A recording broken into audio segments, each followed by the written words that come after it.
Telmi, c'est trois choses principalement. C'est bon, la ligne 147 qui est quand même assez connue, donc un numéro gratuit pour les enfants et les jeunes.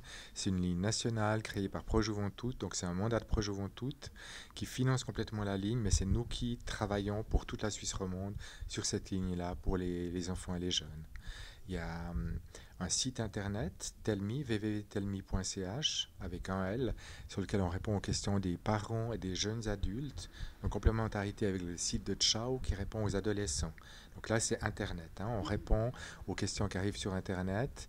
Les questions-réponses sont visibles sur le site. On peut aller les consulter. Donc les parents, qui ont toutes sortes de thématiques, de questions, peuvent aller déjà lire les questions des autres parents et poser la leur. Donc voilà, je propose une visite sur le site pour en savoir plus.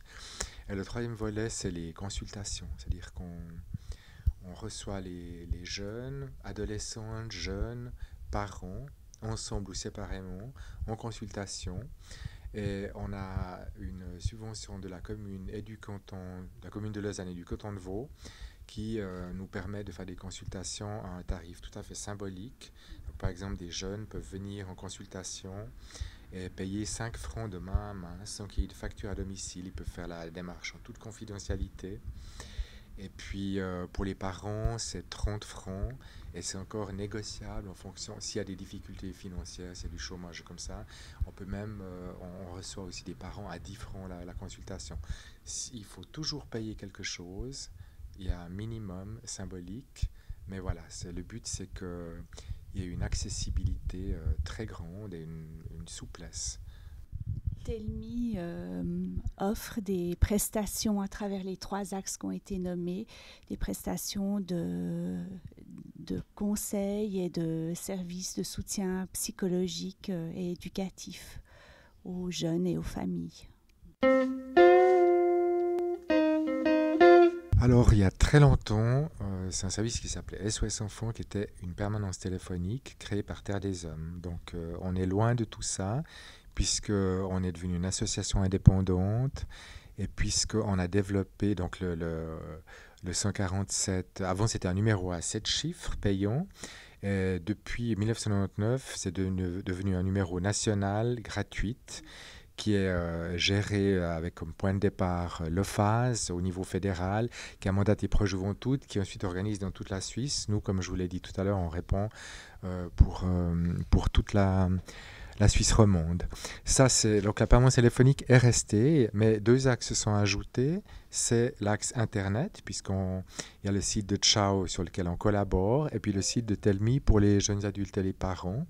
Et puis le volet qui s'est développé massivement depuis 6 ans, c'est les consultations. Donc on reçoit maintenant beaucoup de jeunes et de parents en consultation pour des suivis à plus ou moins long terme en fonction de la demande. Voilà. Depuis quelques années, on a ciblé l'équipe de base est composée de psychologues qui sont formés en thérapie.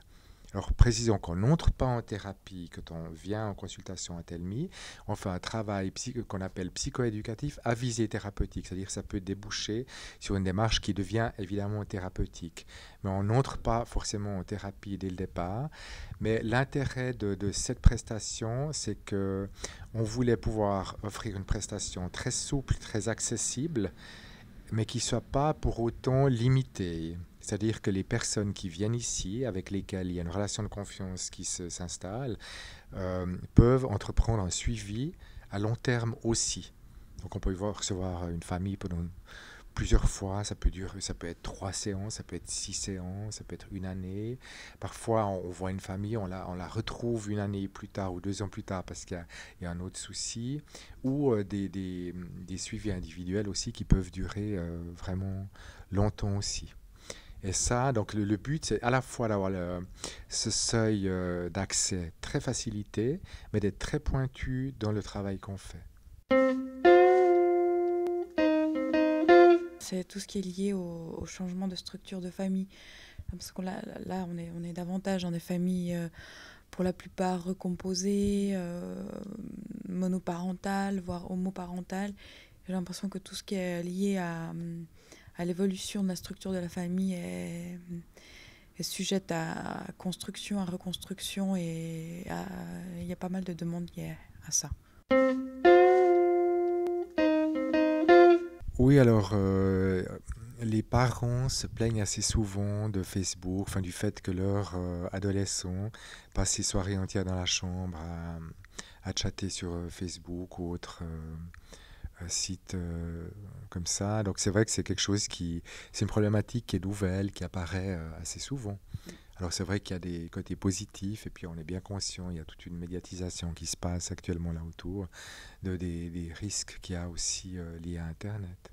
Alors, je pense que l'accès à Internet et aux réseaux sociaux est une chance et apporte beaucoup de positifs parce que ça ouvre un monde qui était avant beaucoup plus confiné. Donc, ça sensibilise les individus à des questions qui les dépassent, qui sont internationales, et ça permet, via les réseaux sociaux, d'être en lien très rapidement avec beaucoup de monde. Donc, je pense que ça offre des possibilités d'échange qui sont très riches. Mais il y a évidemment la contrepartie, c'est-à-dire que sur Internet, on a peut-être moins accès justement à ce qui est difficile parce que les gens présentent d'eux-mêmes une image qu'ils ont plus ou moins choisie, avec des mots qu'ils choisissent, qui sont sélectionnés, et on n'est pas toujours dans l'authentique, ou on n'est pas toujours dans une relation qui soit vraie. Donc, il peut y avoir des fois une difficulté à se situer pour un adolescent ou un jeune adulte entre qu'est-ce que je vais puiser sur Internet, qu'est-ce que je vais vivre via les réseaux sociaux, et qu'est-ce que je vais vivre dans la vraie vie, c'est-à-dire hors du virtuel. Et je pense que les deux se complètent mais ne se remplacent pas. Donc, ce que je pourrais donner comme encouragement, en tout cas, que ce soit aux parents ou aux jeunes qui regardent cette émission, ce serait de trouver un équilibre entre tout ce qu'on peut vivre virtuellement ou via cet immense univers d'Internet qui est certes riche, et sans oublier pour autant des relations et des expériences qui soient bien enracinées dans la vie de tous les jours, et qui peuvent se passer à travers un repas en famille, une rencontre devant un verre avec des copains et des copines, par exemple. L'idée ici, c'est vraiment de montrer par l'expérience que c'est une chose tout à fait saine de parler des difficultés avec un professionnel, c'est-à-dire c'est une façon de se prendre en charge, de gérer ses ressources.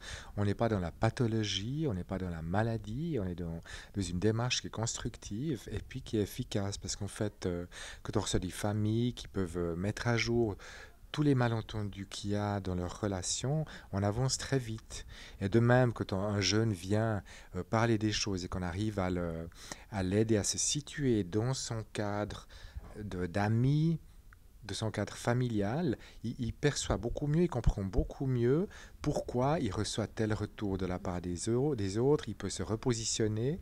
C'est pas si compliqué que ça, mais ce regard extérieur est valable, est sain, est positif. Donc la psychologie, c'est une chose qui doit être accessible, et on est dans le normal, on n'est pas dans le pathologique.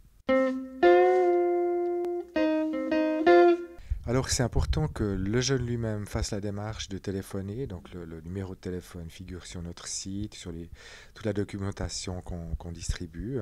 Donc il y a une prise de rendez-vous, on ne peut pas venir sonner à la porte. Voilà, il faut prendre rendez-vous, parce qu'on n'est pas forcément disponible. Il prend rendez-vous, mais le délai n'est pas forcément long, c'est 1 à 2 semaines. Et puis ensuite, la première séance, c'est une fois un peu de bilan, on évalue les besoins, puis ensuite on se met d'accord sur la suite. Évidemment que le consultant, la personne qui vient en consultation, est totalement libre de ses choix. On n'est pas du tout on n'est pas le service protection de la jeunesse, on n'a pas de mandat, on n'a aucun droit sur les gens viennent s'ils veulent, de leur plein gré. Et voilà, c'est une démarche ensuite qui a intérêt à avoir un début et une fin et qu'on soit au clair là-dessus. Mais ceci dit, chacun est libre de faire comme il veut. Alors voilà, c'est vrai que pour les jeunes, c'est pas facile de trouver de l'aide souvent. Comme ma collègue parlait de sentiment de solitude, alors on peut se confier à ses pairs, mais à ses copains, mais c'est pas toujours les copains n'ont pas toujours la meilleure piste à donner. Ils n'ont pas le recul qu'il faut, eux-mêmes étant un peu dans la même situation. Donc voilà, nous, ce qu'on propose, c'est vraiment de venir dans un endroit qui est totalement confidentiel. Comme je l'ai déjà dit, il n'y a pas de facture et rien. Et puis de réfléchir sur soi-même, sur les possibilités qu'on a de se resituer autrement avec les copains, de vivre autrement certaines choses. Et ça, c'est une démarche active qui est très valable. Nous, on ne fait pas à la place des gens. Les personnes qui viennent, on les aide à réfléchir sur elles-mêmes. Et puis, par expérience, on constate que cette réflexion, elle est très productive. Elle est, encore une fois, très saine. Et puis, voilà, on ne peut que l'encourager.